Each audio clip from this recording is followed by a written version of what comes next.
Sir, আমি আপনাকেই phone করতে যাচ্ছিলাম। তোমার আর কতক্ষণ লাগবে? আপনি এটা ধরে নিতে পারেন গন্তব্যে আমরা পৌঁছে গেছি। বলছো লোকের কাছাকাছি দেখতে পাচ্ছ? হ্যাঁ, দেখতে পাচ্ছি তো। Tendering and estimating department.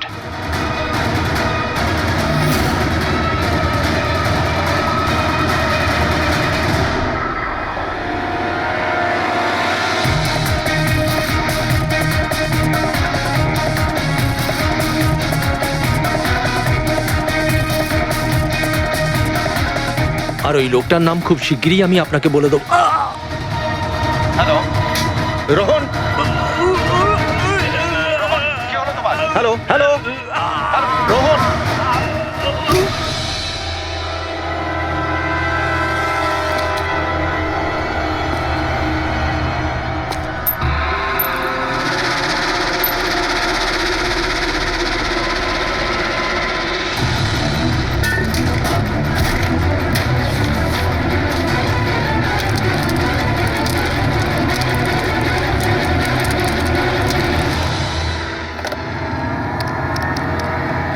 Hello, police station.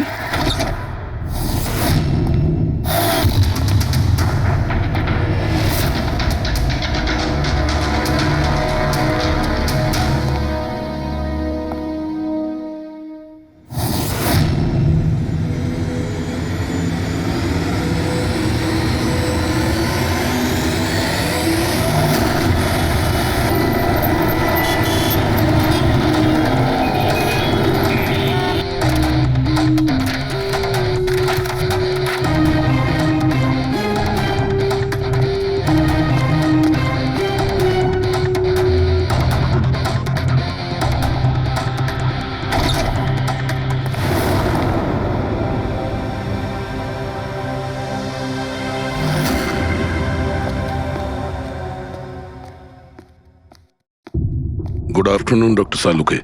Good afternoon. Please, sorry, don't mind. আসলে যখনই কোনো নিরপরাধ লোকের খুন দেখি না, তখনই গুড আফটারনুন, গুড মর্নিং এর উপর বিশ্বাসই চলে তাই তো যায়। ডক্টর।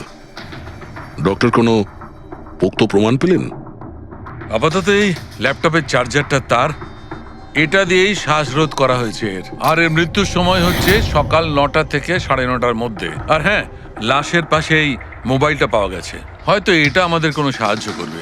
আর ওই বাকি প্রমাণগুলো যার ব্যাপারে ইন্সপেক্টর সমীর বলছিলেন? স্যার, স্যার রোহনের ডায়েরি এই দেখুন, পুরোটাই পুড়ে গেছে, ছাই হয়ে গেছে। তবে এই ডায়েরিটার সঙ্গে অনেক ডকুমেন্টসও ছিল, সেগুলোও পুড়ে গেছে। বুঝতেই পারছি না যে ওই ডকুমেন্টস এমন কি ছিল। নিশ্চয়ই এর মধ্যে এমন কিছু ছিল যার জন্য ওই খুনি প্রবলেমে পড়তো, তাই প্রমাণ জ্বালিয়ে দিয়েছে আর এই রোহনকেও মেরে দিয়েছে।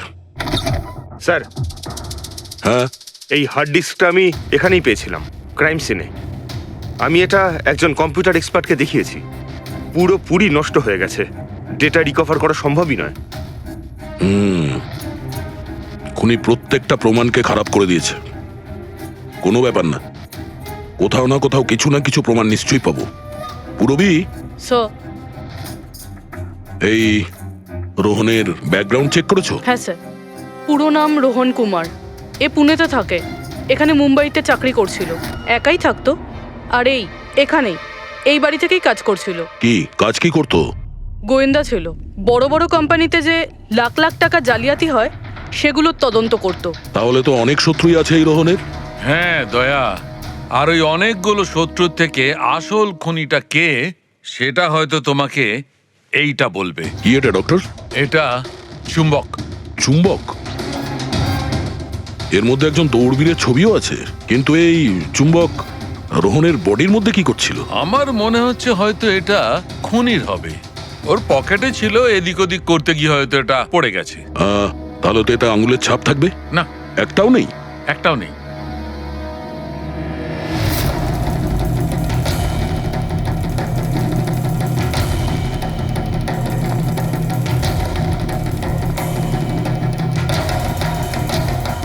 খুনি মনে হয় এখান থেকে এসছে। পুরবি, স্যার। এই রোহন এই মুহূর্তে কার জন্য কাজ করছিল? স্যার, ডিএনডি বিল্ডকম লিমিটেডের জন্য। BND Buildcom limited? এটা তো ইঞ্জিনিয়ারিং আর কনস্ট্রাকশনের 1 নম্বর কোম্পানি শহরের। হ্যাঁ স্যার, এই দেখুন, এই ভাঙা হার্ড ডিস্কটার উপরেও ওই কোম্পানিটারই স্টিকার লাগানো রয়েছে। আর মারা যাওয়ার ঠিক আগে এই রোহন এই কোম্পানির সিইও মিস্টার হিতেশের সাথে ভিডিও কলে ছিল। আর স্যার এই লোকাল পুলিশ স্টেশনেই হিতেশই কমপ্লেন করেছিল।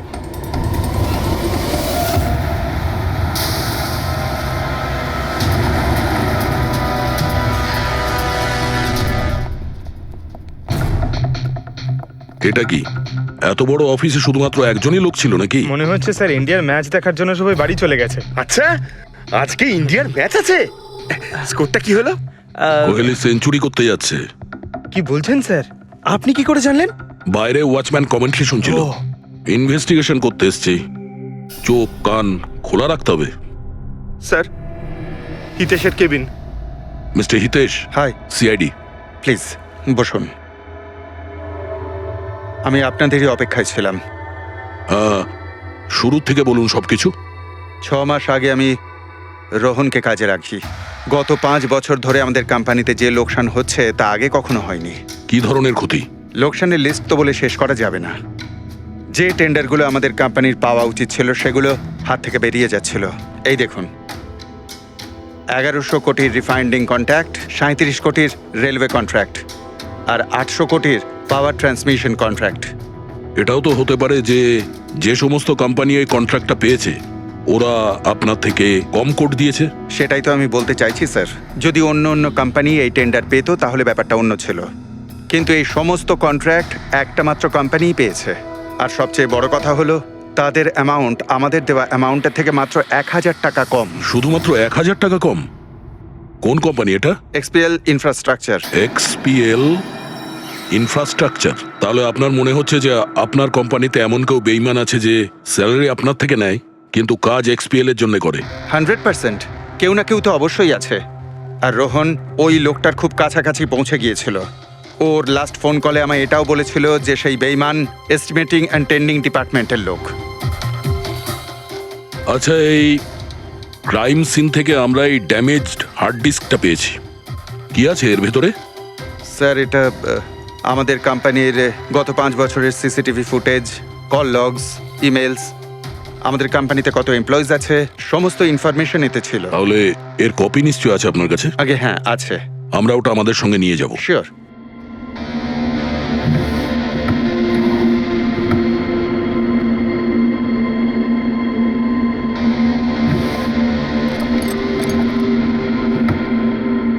হয়তো হার্ড ডিস্কটা চুরি হয়ে গেছে। আমি এখানেই রেখেছিলাম হার্ড ডিস্কটা। কি? আপনার কেবিনের ভেতর থেকে কোনো জিনিস কি করে চুরি হয়? হয়তো আমার অনুপস্থিতিতে কেউ এসেছিল আর এখান থেকে। কিন্তু আপনার অফিসে সিসিটিভি ক্যামেরা লাগানো নেই কেন? কখনো দরকারই পড়েনি স্যার। প্রয়োজন বলে আসে না, এখন পড়লো তো প্রয়োজন। Sorry sir. আর হ্যাঁ মিস্টার হিতেশ, আপনার কোম্পানিতে যত এস্টিমেটিং আর টেন্ডারিং ডিপার্টমেন্ট আছে, যত লোক আছে, আমরা তাদের সঙ্গে কথা বলবো। স্যার, আজকে ওই ডিপার্টমেন্টের কোনো এমপ্লয়ি কাজে আসেনি। কেন? সবাইকে ছুটিতে গেছে?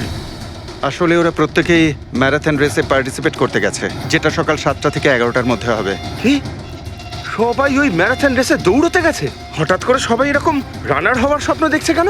আসলে আমাদের কোম্পানি এই ম্যারাথন রেসটা স্পন্সর করছে, তাই আমাদের এমপ্লয়ীদের এটা বাধ্যতামূলক ছিল ওখানে পার্টিসিপেট করা। শুধু তারাই পারবে না যাদের হাঁটুতে বা অন্য কোনো সমস্যা আছে। তো আপনারও সমস্যা আছে হাঁটুতে? হ্যাঁ। আচ্ছা আচ্ছা, এই ডিপার্টমেন্টে কতজন কাজ করে? 10 জন। আর এই 10 জনই ম্যারাথন রেসে গেছে? হ্যাঁ স্যার, যদি কেউ না যেত আমি অবশ্যই জানতে পারতাম স্যার। স্যার, হুম, যদি পুরো ডিপার্টমেন্টের সবাই ম্যারাথনে দৌড়চ্ছিল যখন রোহনের খুন হয়েছিল, তাহলে খুনটা করলো কে? হতে পারে ওই কন্ট্রাক্ট কিলার। 1 মিনিট। মিস্টার হিতেশ, আপনার কাছে এই ম্যারাথন রেসের কোনো ব্রোশিয়া, কোনো লেটার আছে? ইয়েস স্যার, আমি আনছি। কি হলো স্যার? চুম্বকে ওই দৌড়ানোর লোকটা, ম্যারাথন রেস, এক্ষুনি জানতে পারবো। এই নিন sir. Thank you. You are welcome sir. দেখেছো, এটাই হলো ওই চুম্বকের রহস্য। যেটা ক্রাইম সিনে পাওয়া গেছে সেটা ম্যারাথন রেসে। মানে স্যার, ও ম্যারাথন রেসে দৌড়চ্ছিল, রোহনকে খুন করার জন্য ও রেস ছেড়ে দিয়ে ওর বাড়ি চলে যায়। মনে তো হচ্ছে এইরকমই। স্যার, এই বিপ ম্যাগনেট জার্সির ওপর লাগানো হয়। সঞ্জু স্যারকে একটু বুঝিয়ে দাও। দেখুন স্যার, এই ম্যাগনেটটাকে এখানে এইভাবে লাগিয়ে দিতে হবে। সেম এরকমই আরেকটা নেওয়ার পরে জার্সির ভেতর থেকে আমরা নিয়ে নেব, আর এটাকে আমরা এইভাবে লাগিয়ে দেবো। সেম আরেকটা এইভাবে নিয়ে এটাকে নিয়ে আমরা এইভাবে লাগিয়ে দেবো, আর এটা এইভাবে লক হয়ে যায়। আগে আমরা সেফটি পিন ইউজ করতাম, কিন্তু দু একবার রানার্সদের চোট লেগেছিল, তাই আমরা এই ম্যাগনেট টেকনিকটার ব্যবহার করছি।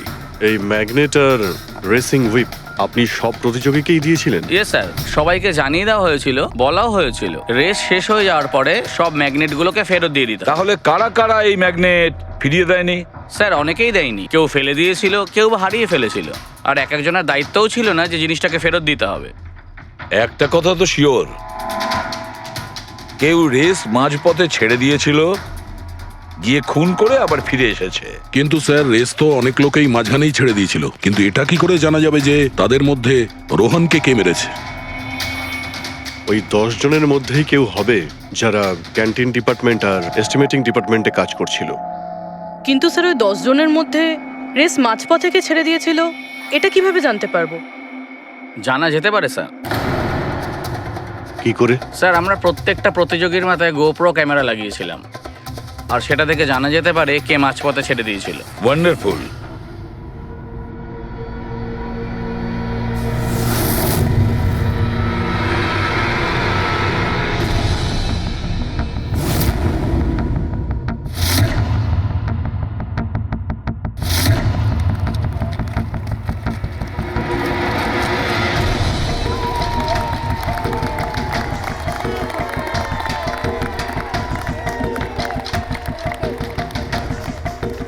নবীন, এই রিশটা তোকেই জিততে হবে।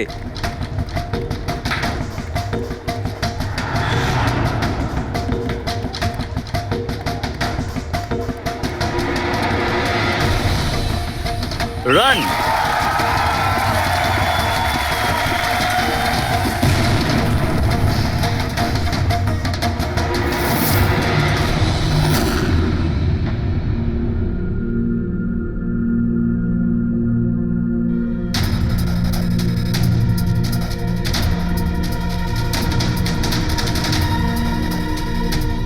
এই 4টে স্ক্রিন, এগুলো ব্ল্যাঙ্ক কেন?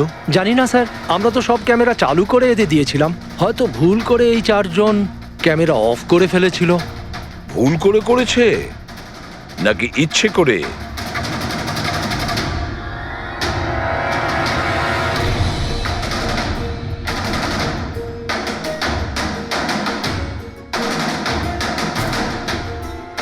এদের মোটিভটা কি বুঝে উঠতে পারছি না। এরা কি করতে চাইছিল?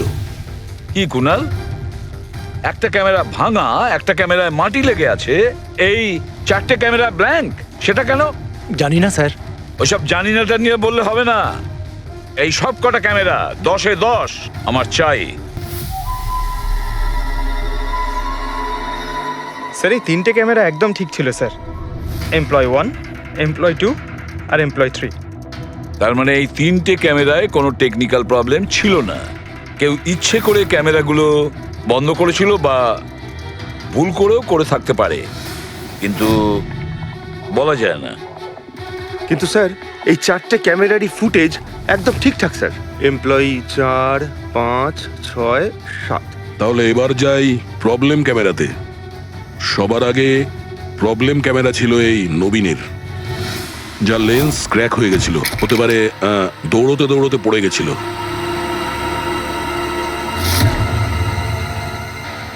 হ্যাঁ, আর স্যার, দ্বিতীয় প্রবলেমের ক্যামেরা, মুক্তিরটা, যে রেসের মাঝখানে দাঁড়িয়ে নিজের জুতোর ফিতে বাজছিল। হ্যাঁ, তারপরে ফিতে বাঁধার পরে ওই হাতটাই নিজের লেন্সে লাগায়, আর লেন্সে সমস্ত পিকচারটাই ঝাপসা হয়ে যায়। কিন্তু স্যার, এই মাটি ইচ্ছে করে লাগিয়েছে নাকি ভুল করে?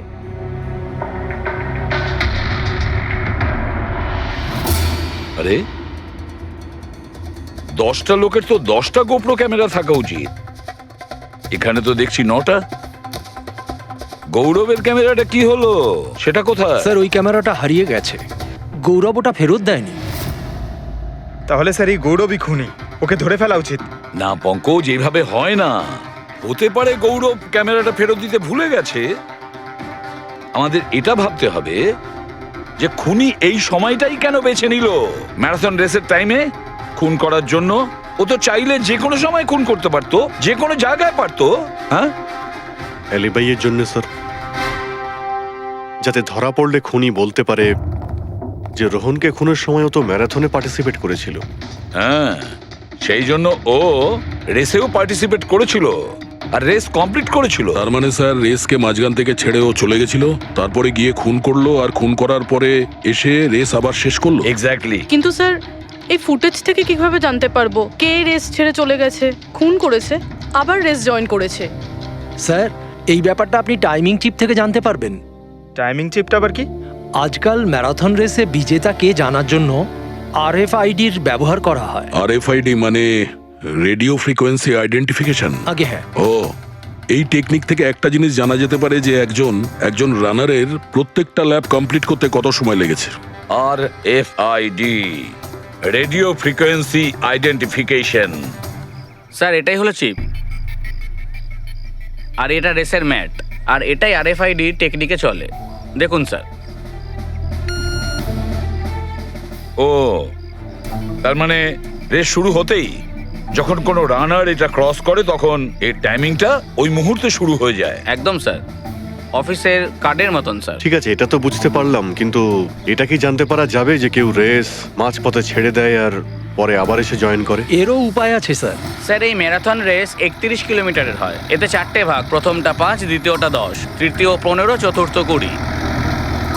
চতুর্থ পর্যায় থেকে ফিনিশিং লাইনের দূরত্ব কম করে 1 কিলোমিটার স্যার। তার মানে সব মিলিয়ে 6টা প্যাড, স্টার্টিং লাইনের প্রথম প্যাড আর ফিনিশিং লাইনের 6 নম্বর প্যাড, মাঝখানে 4টে থাকছে, 4টে ধাপ, 4টে প্যাড। যখন কোনো প্রতিযোগীর পা ওই প্যাডের মধ্যে পড়ে তখন আমরা বুঝতে পারি ওই রানার কত টাইমটা নিয়েছে। তাহলে কে রেস মাঝপথে ছেড়েছিল আর কে ছেড়ে যায়নি এটা জানা গেলে এটাও জানা যাবে যে একটা ধাপ থেকে আরেকটা ধাপে যাওয়ার সময় কোন রানারের সব থেকে বেশি সময় লেগেছিল। সবকটারই টাইমিংটা চেক করতে হবে। জানা তো যাবে সে কে যে মাঝপথে রেস ছেড়ে আবার জয়েন করেছে। পুরবি,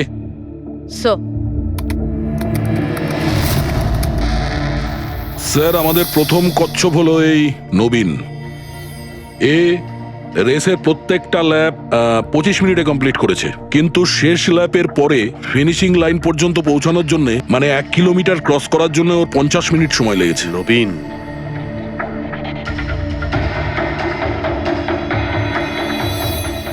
আর স্যার এই মুক্তি, এর টাইম তো রেকর্ডই হয়নি। 15 থেকে 20 কিলোমিটারের মাঝের ধাপ।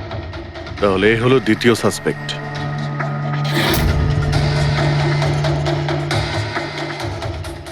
মুক্তি।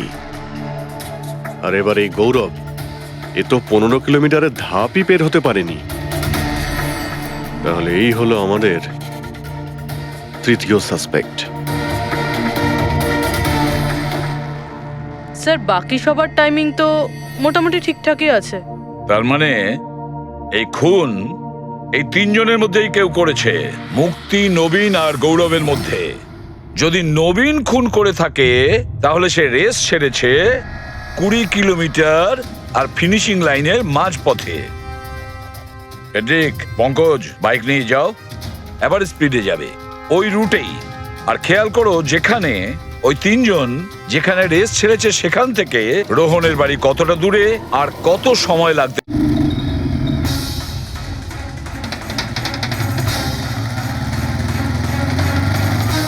পনেরো কিলোমিটারের মাঠ থেকে আসছি স্যার, এটা 10 কিলোমিটার। হ্যাঁ, মুক্তি বোধহয় এখানেই কোথাও দাঁড়িয়েছিল, 10 আর 15 কিলোমিটারের মার্কের মাঝখানে। এই আমি স্টপ ওয়াচটা অন করলাম আর আমি চললাম রোহনের বাড়ি। থাম পঙ্কজ, এই রাস্তাটা দিয়ে। এই রাস্তা দিয়ে? হ্যাঁ, এই রাস্তাটা। চলুন। আরে আস্তে চালা না। হ্যাঁ।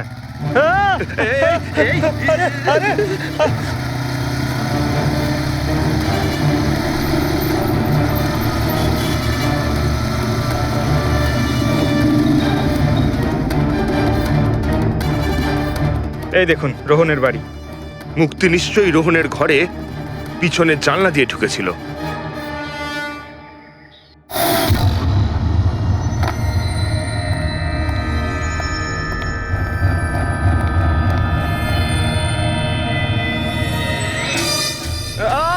আরে অ্যাক্টিং করতে বলেছিলাম। থাম।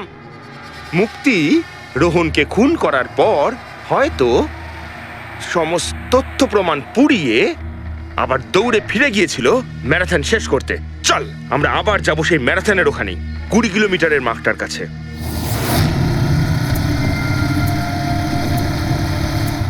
স্টপ ওয়াচে টাইম দেখে নিন স্যার। 26 মিনিট।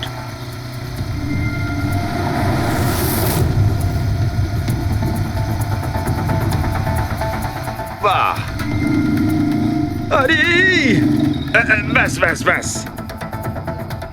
এবার মুক্তি পৌঁছলো 20 কিলোমিটারের মার্কে পাক্কা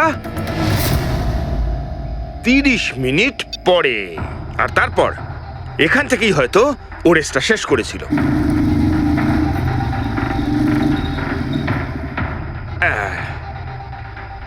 এবার শোন, গৌরব যদি খুন করে থাকে তাহলে ও রেসটা এখানেই ছেড়েছিল, 10 আর 15 কিলোমিটার মার্কের মাঝামাঝি। এই আমি স্টপ ওয়াচ অন করলাম। এবার যাব আমরা রোহনের বাড়ি। চলো। চল।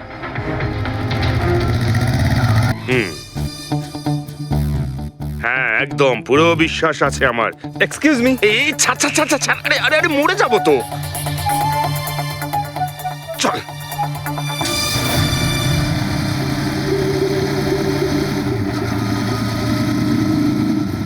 ব্যাস। একটু দাঁড়ান, আমি বুঝতে পেরেছি। আমি বলছি, এই গৌরব রোহনের বাড়ি থেকে 15 থেকে 20 কিলোমিটার দূরে রেসে আবার জয়েন করেছিল, তাই না? শাবাশ। হ্যাঁ। আমার সাথে থেকে থেকে তোরও তো বুদ্ধি খুলে গেছে। আর এই সব কিছু করতে গৌরবের টাইম লেগেছিল পুরো 27 মিনিট। এবার দেখা যাক নবীনের কত লেগেছিল। এবার যদি নবীন খুন করে থাকে তাহলে ও নিশ্চয়ই এখান থেকে গেছিল, যেখানে ও পড়ে গেছিল। এই আমি স্টপ ওয়াচ অন করলাম। এবার যাওয়া যাক রোহনের বাড়ি। চল। চলুন স্যার। ওকে পঙ্কজ, 3 জন রোহনের সাথে এরকমই কিছু করেছিল। ব্যাস।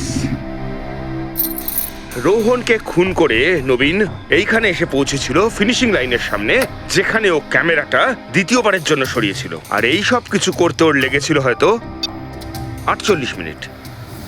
স্যার, হ্যাঁ জানতে পেরেছি 3 জনের কত সময় লেগেছিল।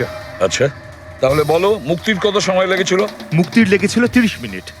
আর টাইমিং চিপ অনুযায়ী 39 মিনিট লেট ছিল। আর গৌরব? গৌরবের 27 মিনিট।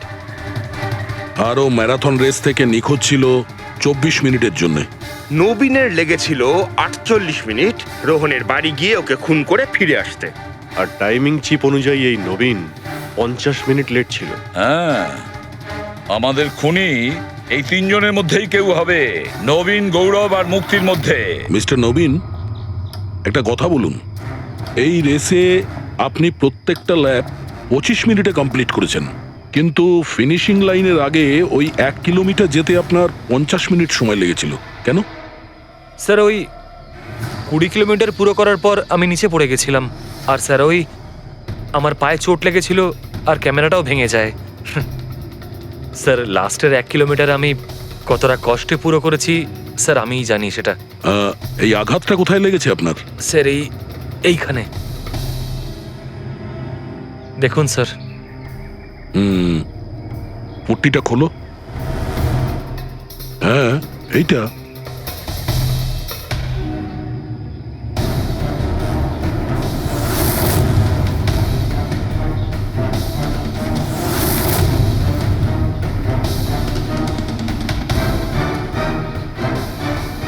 স্যার, এবার আপনার বিশ্বাস হয়েছে যে আমি কোনো দোষ করিনি? নির্দোষ যদি হও এত ঘাবড়ে যাচ্ছ কেন? ঘাম হচ্ছে, অনেকটা নার্ভাস লাগছো তুমি, হ্যাঁ? মাটি কেন লাগিয়েছিলে ক্যামেরাতে? জানি না, ভুল করে লেগে গিয়েছিল। ভুল করে? 15 থেকে 20 কিলোমিটার ধাপও ভুল করে ছেড়ে দিয়েছিলে নাকি? আমি তো কোনো ধাপই ছাড়িনি, সমস্ত ধাপই পুরো করেছি।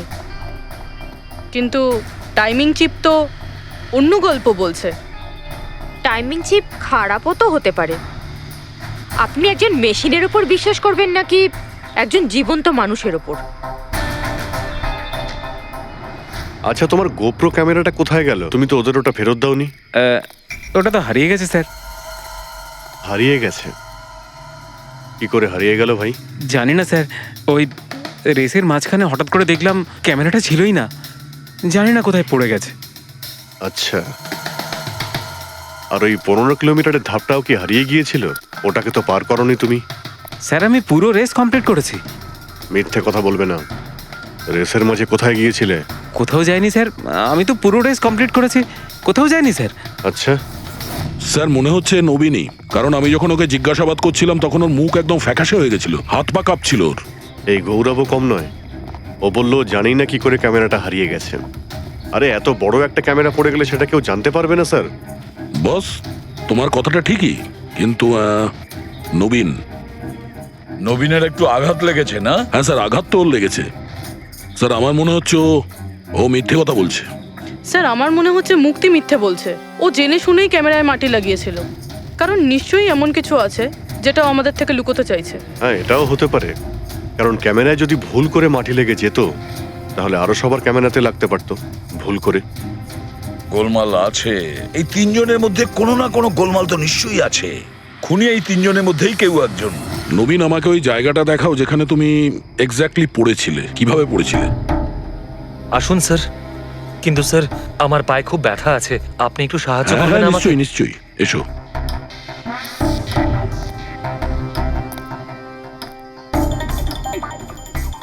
স্যার আমি এখনো বলছি আপনাকে, আপনি নিজের টাইম ওয়েস্ট করছেন। এমনটা যেন না হয় যে আসল খুনিই পালিয়ে যায়। সিআইডির হাত থেকে আজ পর্যন্ত কোনো খুনি না বেরিয়েছে না বেরোতে পারবে, নিশ্চিন্ত থাকো। হ্যাঁ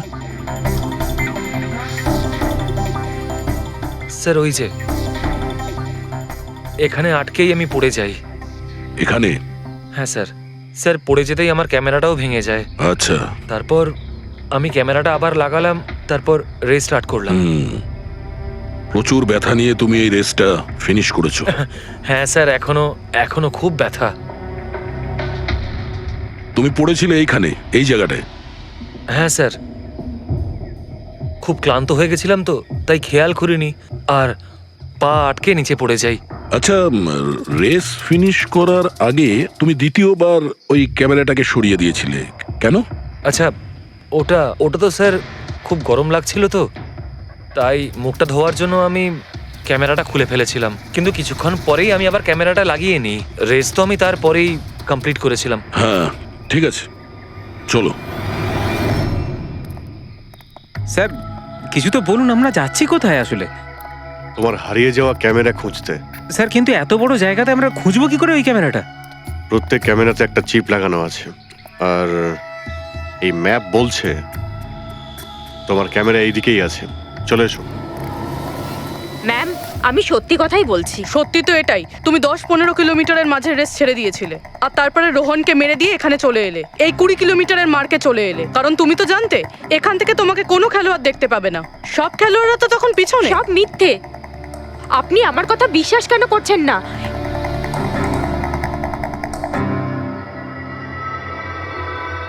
কি কি খুঁজছো? আমি কিছু তো না। কিছু আছে ওখানে?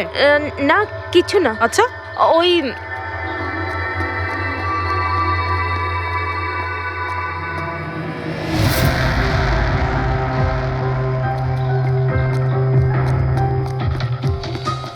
ও তো তুমি সাইকেলে করে গিয়েছিলে রোহনকে খুন করতে?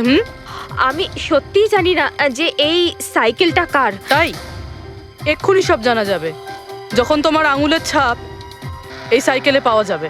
হ্যাঁ ম্যাম প্লিজ। হ্যাঁ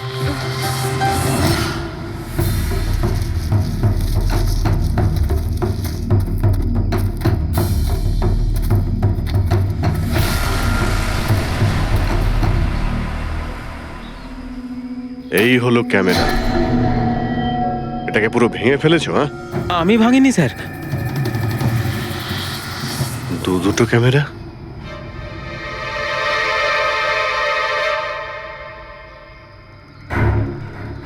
এই ক্যামেরাটা আবার কার? স্যার স্যার সরি, আমি আপনাকে মিথ্যে বলেছি স্যার, কিন্তু আমি আপনাকে সব সত্যি কথা বলে দিচ্ছি স্যার। বলো, তাহলে সত্যি বলার মুড হয়েছে তোমার? বলো। আসলে আমি এই জঙ্গলে না ড্রাগস নিতে এসেছিলাম, ওই গায়ের জোর বানানোর ড্রাগস, যাতে আমার গায়ে শক্তি আসে আর আমি জোরে দৌড়ে এই রেসটা জিতে যেতে পারি। সেই জন্যই আমি ক্যামেরাটা ভেঙে দিয়েছিলাম।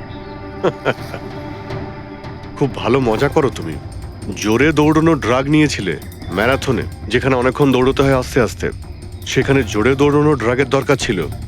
মজা করছো? হ্যাঁ, এটা কার ক্যামেরা? আমি জানি না স্যার। কোনো ব্যাপার না, সব জানতে পেরে যাব। আমি অপরাধ করেছি, কিন্তু ওটা নয় যেটা আপনি ভাবছেন। আমি রোহনকে মারিনি। আমার দোষ শুধু এটুকুই যে আমি রেসটা জেতার জন্য একটু চালাকি করেছিলাম। বুঝলাম না, কি করেছো তুমি? আমি জানতাম না যে টাইমিং চিপ প্রত্যেক ধাপে রানারের টাইম নোট করবে। আমি ভেবেছিলাম শুধু রেসের প্রথমে আর শেষে টাইম ক্যালকুলেট হবে, আর তাই 10 কিলোমিটার পর্যন্ত এসে ক্যামেরায় মাটি লাগিয়ে দিয়েছিলাম আর ওখান থেকে সাইকেল নিয়েছিলাম।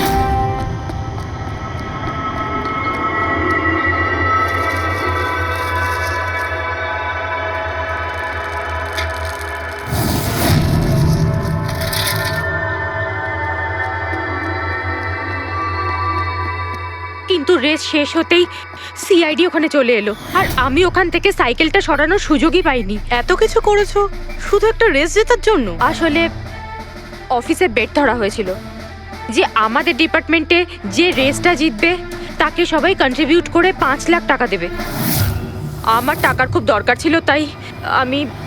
এটা দীপ্তির ক্যামেরা। এই দুটো ক্যামেরা তোমরা কেন ভেঙেছিলে? স্যার আসলে আমরা এই রেসে এসেছিলাম যাতে একে অপরের সাথে সময় কাটাতে পারি, কিন্তু তারপরে খেয়াল হলো যে আমাদের প্রেমের কথাবার্তা সব ওই গোপ্রোতে রেকর্ড হচ্ছে স্যার। কখন থেকে ফলো করছে। শোন না, তোকে খুব সুন্দর লাগছে। দাঁত ছাড়ো তো। কি হলো? গোপ্রোতে সব রেকর্ড হচ্ছে। ও গড, এখন কি করব? হ্যাঁ, একটা কাজ করা যাক, চল আমার সঙ্গে। হ্যাঁ,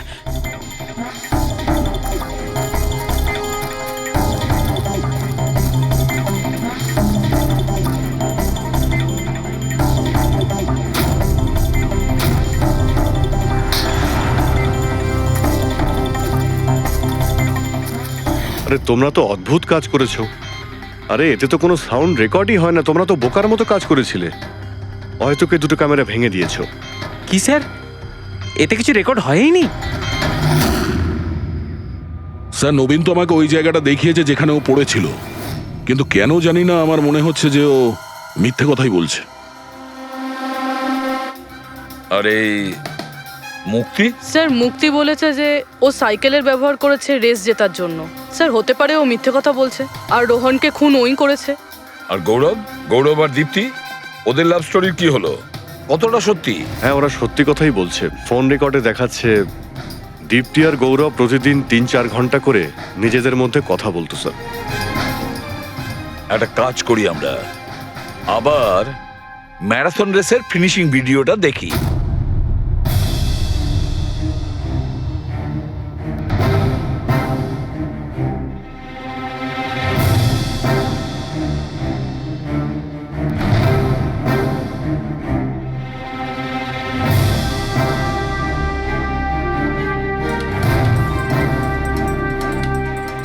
তার মানে গৌরবের ঠিক পরেই এই দীপ্তি ঢুকেছিল।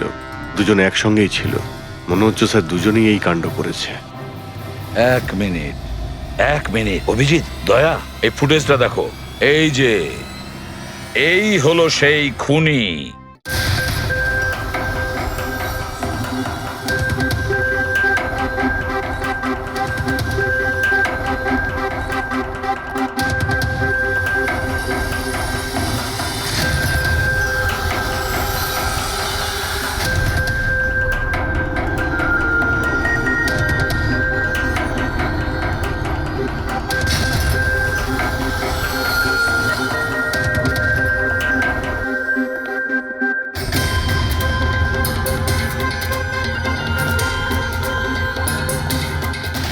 স্যার আমাদের এখানে কেন ডাকা হয়েছে? খুনির নাম বলবার জন্য।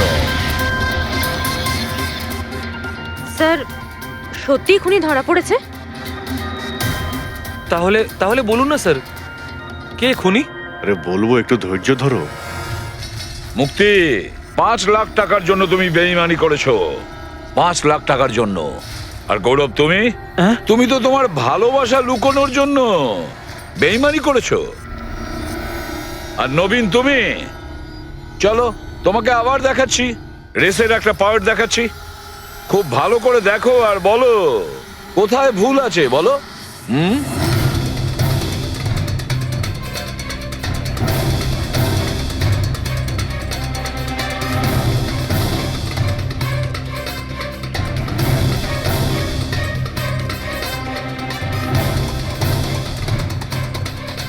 কিছুই তো নেই স্যার, সবই তো ঠিকই আছে। কোনো প্রবলেম নেই। তোমার মনে আছে তুমি বলেছিলে যে ক্যামেরাটা দ্বিতীয়বার যখন তুমি সরিয়েছিলে তারপরে তুমি মাথায় জল ঢেলেছিলে? ওটা তো স্যার খুব গরম লাগছিল তো, তাই মুখটা ধোয়ার জন্য আমি ক্যামেরাটা খুলে ফেলেছিলাম। মিথ্যে বলেছিলে তুমি, নিজের মাথায় জল ঢেলেছিলে।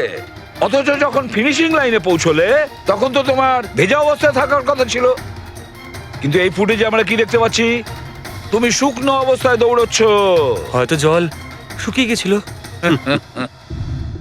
বর্ষাকালে অত তাড়াতাড়ি জল শুকিয়ে গেল, অদ্ভুত ব্যাপার।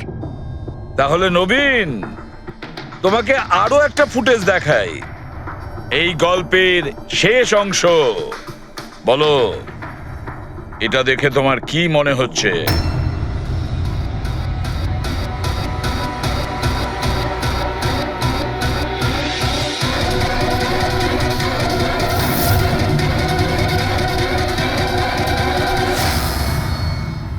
কি নবীন, এই ফুটেজে তোমার মুখটা কেমন চেঞ্জ লাগছে না?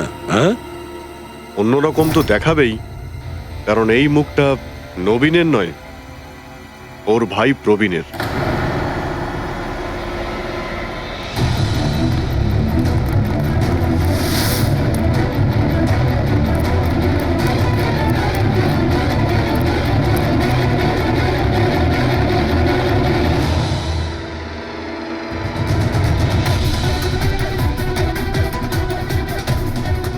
খুব বড় প্ল্যান বানিয়েছিলে তুমি, দারুণ মাথা খাটিয়েছিলে তুমি।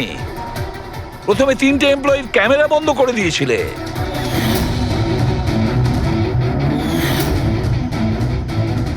আর তারপরে নিজের গোপ্রো ক্যামেরা নিচে ফেলে দিয়েছিলে যাতে লেন্সটা ভেঙে যায়। আর তারপর নবীন নিজের ক্যামেরাটাকে খুলে পরিয়ে দিল নিজের ভাইকে, মানে প্রবীণকে।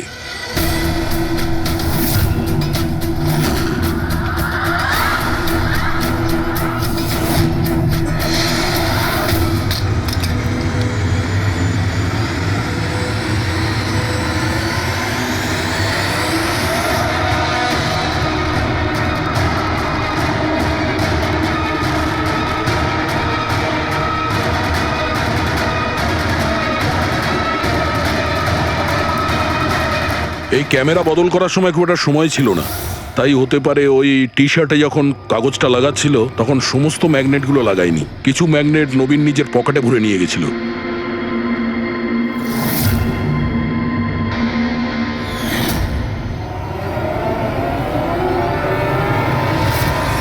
নবীন রেস ছেড়ে বেরিয়ে যায় রেইনকোট পরে, আর পৌঁছে যায় রোহনকে খুন করার জন্য।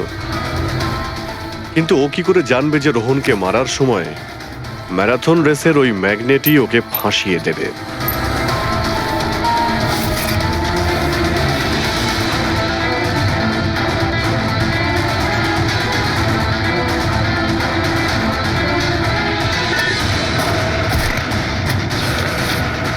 তারপর তুমি পুরো প্রমাণ নষ্ট করলে আর আবার এসে রেসে জয়েন করলে। ইচ্ছে করে নিজের পায়ে তুমি চোট লাগালে যাতে আমরা বিশ্বাস করি যে আঘাতটা সত্যি। আর তারপরে তুমি রেসটা ফিনিশ করো। তাহলে বলো। হ্যাঁ স্যার, আমি খুন করেছি রোহনকে। একদম একদম পারফেক্ট প্ল্যান ছিল। কিন্তু আমি কি করে জানবো যে আপনারা আমার থেকেও অনেক বুদ্ধিমান? প্রত্যেক অপরাধী এই ভুলটাই করে, কারণ তার মনে হয় যে সে আইনের চোখে ফাঁকি দিয়ে দেবে। এবারে বলো, ওকে কেন খুন করলে? তাড়াতাড়ি বলো। বিএনডি বিল্ডকনে হওয়া প্রত্যেকটা গন্ডগোলের পেছনে আমিই ছিলাম। আমার জন্যই প্রত্যেকটা টেন্ডার কোম্পানির হাতছাড়া হলো। আর আমি যদি রোহনকে না মারতাম তাহলে ও আমার সমস্ত রহস্য খুলে দিত। তাই আমি লজ্জা লাগার কথা তোমার। যে থালায় খেয়েছো ওই থালায় ফুটো করেছো। আর সেই পাপ লুকোনোর জন্য তুমি রোহনকে খুন করে দিয়েছো। আইন তোমাকে কঠোরতম শাস্তি দেবে।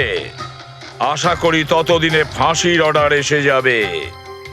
নিয়ে যাও এদের।